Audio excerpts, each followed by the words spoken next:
It feels like a Hammer film, but with a very modern twist to it. Is that how you saw it when you first read the script?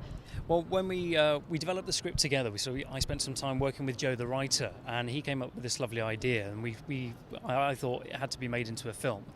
So over a period of time, we developed it, and we were very conscious to try and make it feel more like a retro movie. I wanted to make something that felt a little bit more old school, and even though it's set modern day, have some sort of leanings in the stylistics towards the 70s, because I think back in that era, there were a lot of great supernatural thrillers and horror movies where a lot of the horror came from the psychological and was very slow burn and not so much about showing the gratuitous, but trying to explore the horrors of the mind. It's interesting as well because when you're making a suspense thriller, timing obviously is extremely important with filmmaking, but when you're building up suspense, do you have to be even more mindful about what you do in the edit? Well, for me, it's always about planning. I really enjoy storyboarding films, and as a director, it's a real pleasure being able to try and construct scenes where you know that the audience is going to suddenly have 5 minutes where they're dropped into something where hopefully they're going to be terrified or there'll be some tension or suspense.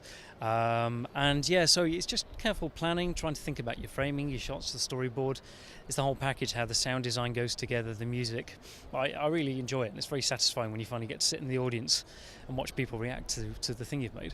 The film is very atmospheric, so was that something that you created with lighting, or was that something that you had left to post-production? Well, I was big on atmosphere. I really like atmospheric films with lots of mood to it. So we started out by finding this fantastic old house and then finding lots of lovely old countryside locations and forests, and we made sure that we shot it right in the depths of winter where everything was dead and it was the coldest time of the year, because what I wanted to do is even make it feel that within the house it was always cold, so you've got breath coming out of people's mouths.